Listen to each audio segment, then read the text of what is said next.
It's alive! It's alive! It's alive! It's alive!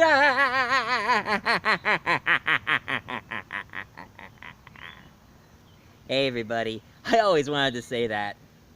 Anyway,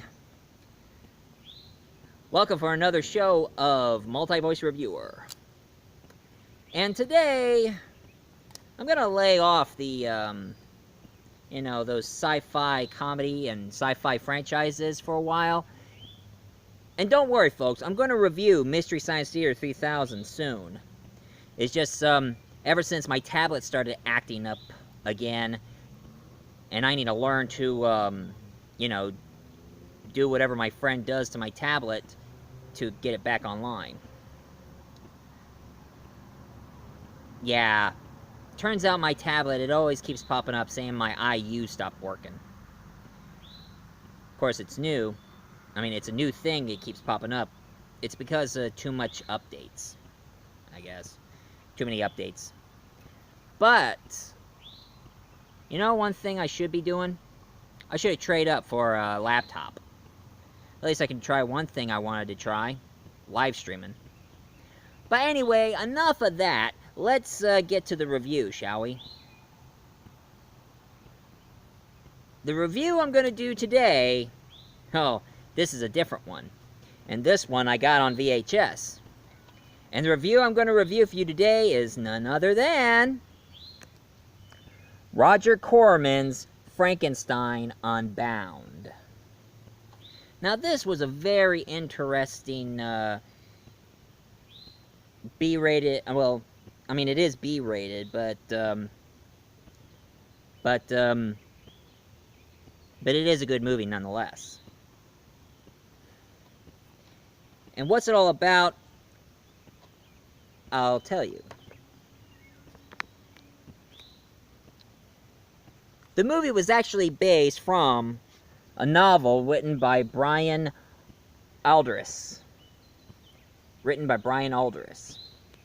He just took Mary Shelley's book and just made his own novel where it involves a time traveler.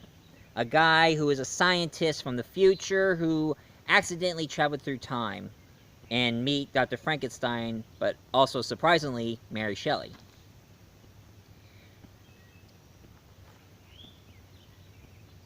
And then when the legendary Rodger Corman got into the book, he loved the book so much that he decided to make the movie. And not only that he wrote in the script of it, he produced it, and he directed it. And here's one thing about Rodger Corman that not many people know of. I mean, for those of you who don't know about Rodger Corman, here's one thing I know about him. I mean, most of his movies are B-rated movies, but one thing about him is that he makes movies depends on how much money he has in his pocket. That's right. He makes movies by how much money he has in his pocket, and he always makes sure he doesn't go over budget. Even though his movies are B-rated, they're popular nonetheless. And I gotta say, Rodger Corman is a really good movie director. He directed lots of movies. And there's one movie that a lot of people remember him from, is The Little Shop of Horrors. Anyway, he got so interested into the book of Frankenstein Unbound, he decided to make the movie. Now, here's how the story goes. It all started in the future. It's a scientist who goes by the name of John Buchanan, played by the legendary John Hurts. You know, this is not the only time... I mean, I guess that movie must have been an experience for him before he played the War Doctor in Doctor Who. I am looking for the doctor. Am I having a midlife crisis? Oh, you must be Victor Frankenstein. Please contact Mary Shelley. That's John Hurt, or the late, great John Hurt, since I heard he passed away recently. pretty sad. At least he doesn't have an alien popping out of his chest. Oh no, not again! Ugh. But anyway, John Hurt's character, John Buchanan, he discovered a bunch of kids who were doing a bicycle funeral because this kid got himself a new bicycle and his old bicycle died, so they're going to bury it, have a little funeral. And then all of a sudden, a huge storm shows up. And John Hurt starts to discover that he invented a machine. It causes things to implode. And as a test subject, he had a small statue of the Statue of Liberty, and he hit the machine to the Statue of Liberty, and then, boom, it imploded. But what he discovered, that all of his inventions, he's trying to make inventions for peace, but sadly, it's starting to create quite a problem, and the government wanted him to create weapons of mass destruction, even though he's reluctant about it. But when he finally invented the machine, he discovered that the sky is not going too well. I think his inventions of his imploding machine is creating a huge storm and even formed a purple cloud in the sky. And after the cloud was getting closer towards his area at his home, he told the kids to quickly, "Get inside, get inside." And then all of a sudden he sees a knight who showed up, and the knight threw a spear at him, but it stopped, and then it just went back, and the knight left too. And then when John Buchanan went into his futuristic car, zoom. It took him all the way to the past, back in the 1800s.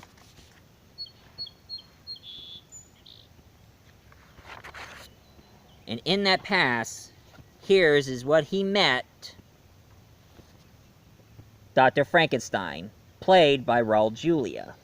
The late, great Raul Julia, that is. Now, Raul Julia, when he played Frankenstein, he did a pretty dang good job as Dr. Frankenstein. At least he ain't playing a villain who can, you guessed it, take over the world. Of course! That's the only impression I can do of Raul Julia. Of course! Yeah. And John Hurt also discovered that his monster is already created, and this is his monster right here. Now, the movie and the book, it takes place around the same time as Mary Shelley is writing her story. So, everything she wrote on the book is accurate in this movie, and probably on the book as well. The monster was alive. He killed Dr. Frankenstein's younger brother. And all he wants is Frankenstein to either kill him or make him a mate. And while Julia says, "I'll never make another like you." Now, the actor who played the monster, now I recognize him.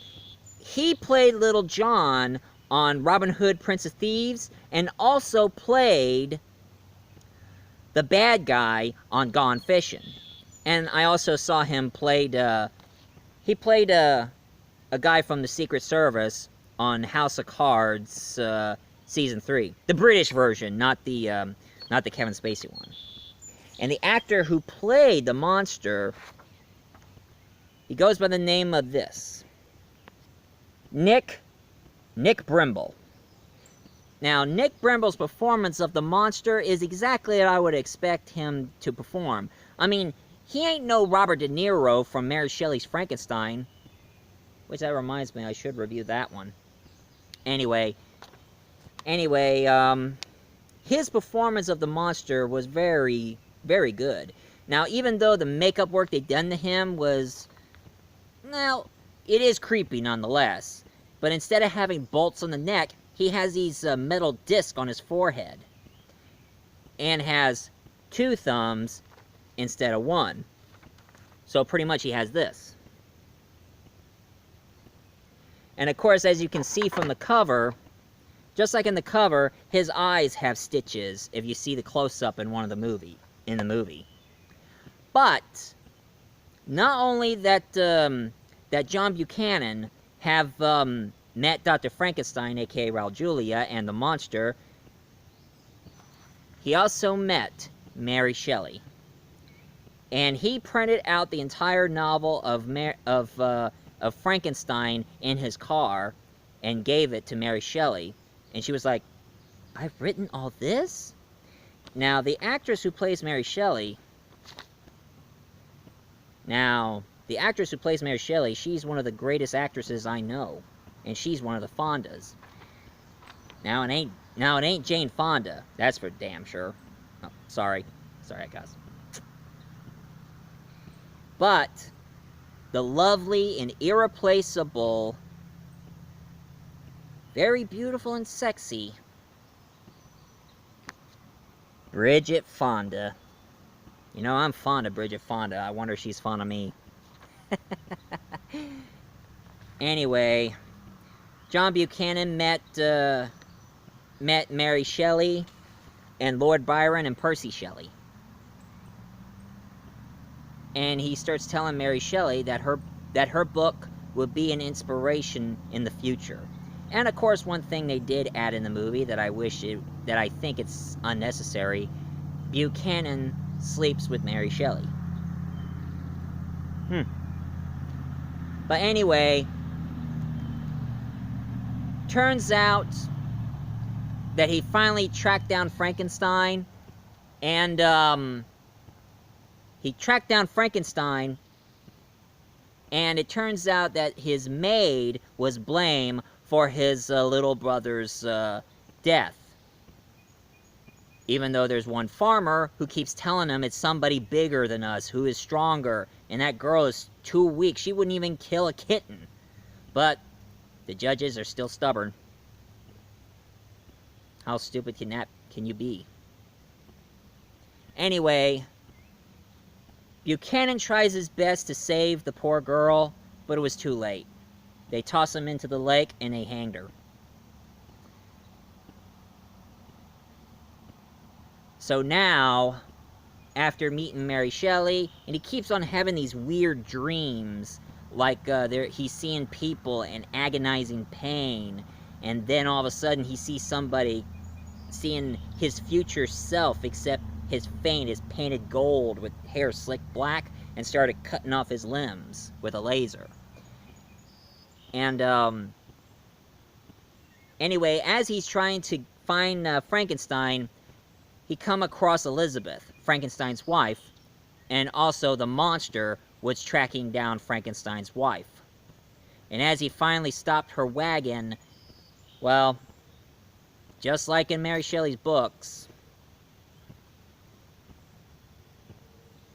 he split open her chest and ripped out her heart.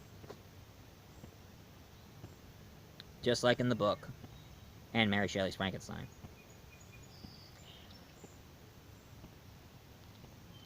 So now, Frankenstein has to do one thing.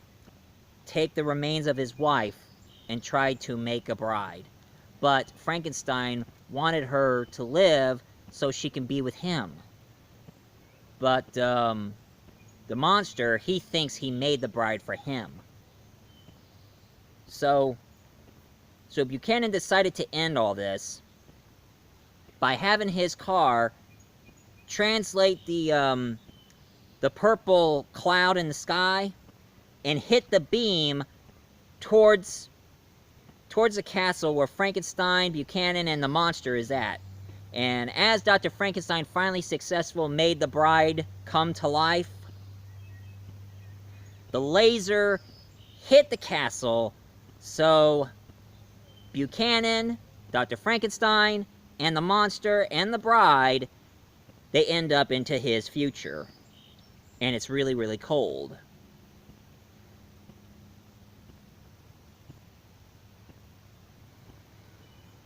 Well, that's one thing they did. They changed the ending, because in the original book, after the monster killed Frankenstein's wife, the monster and Frankenstein ran in the Arctic. I mean, they start chasing each other throughout the Arctic, until Dr. Frankenstein died of hypothermia, and the monster took Frankenstein's body away, not knowing where his body's at.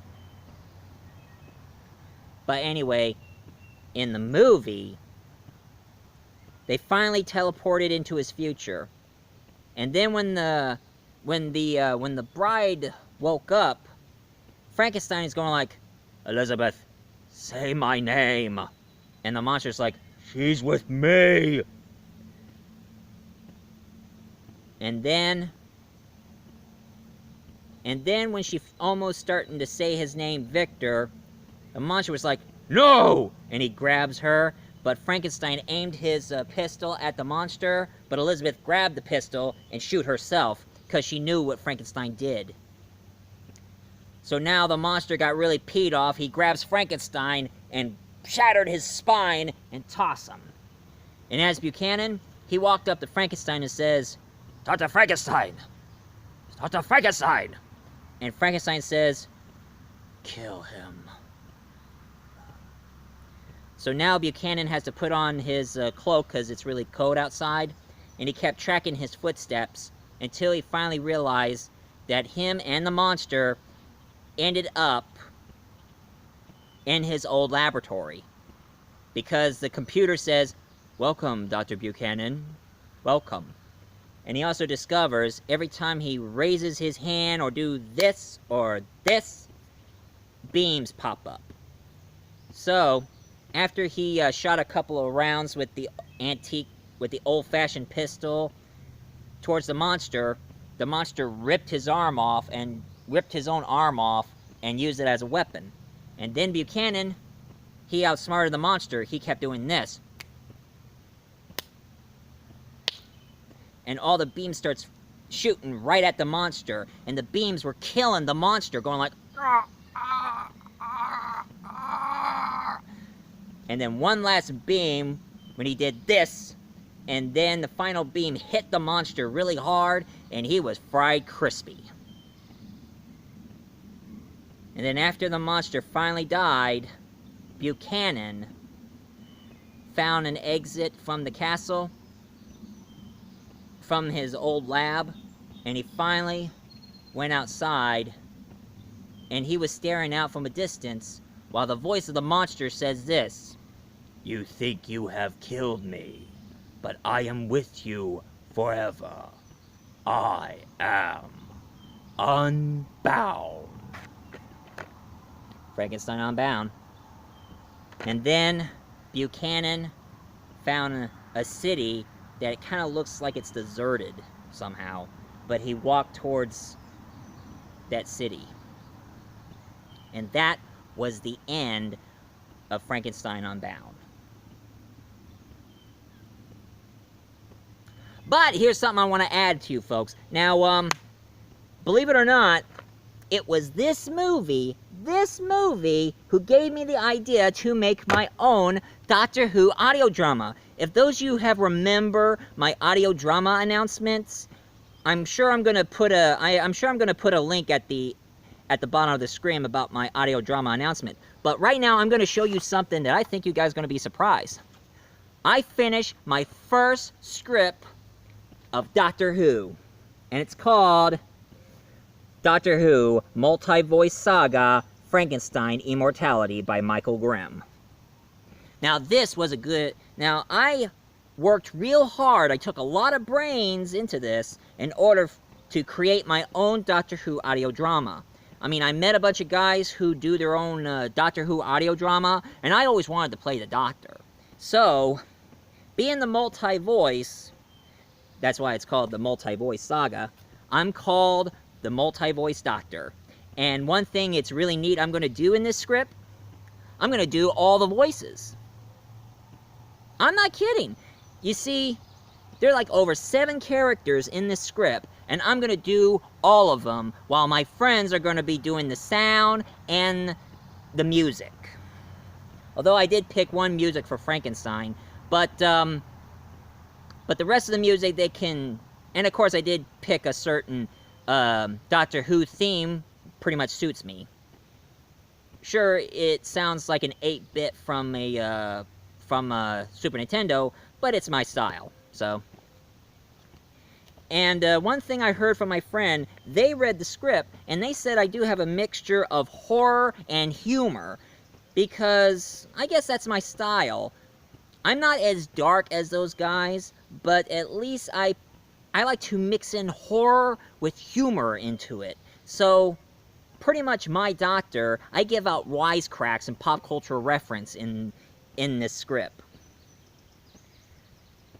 And what this story is all about, I begin my first mission as the doctor, and I end up in Austria.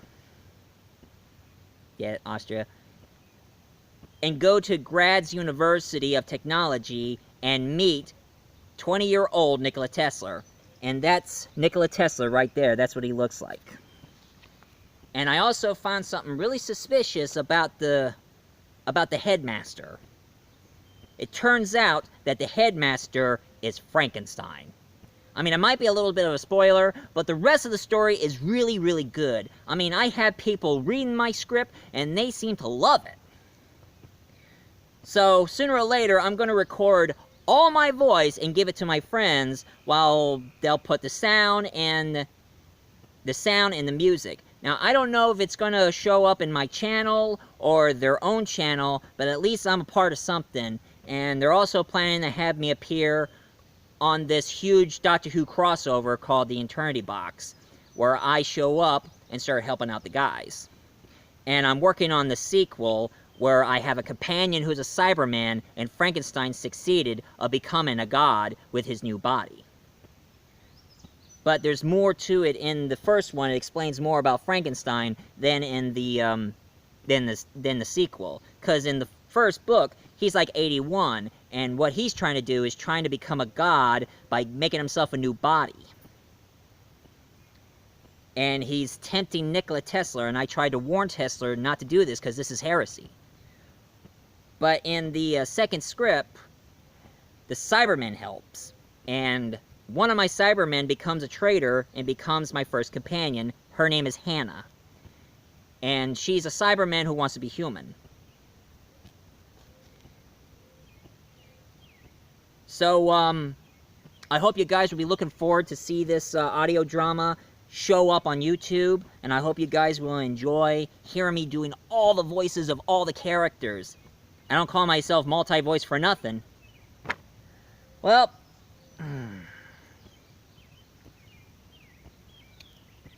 according to my Doctor Who watch, and of course, this is the outfit I'm going for as a doctor, but of course I also wear a black trench coat, but it's really hot here, so I don't want to sweat.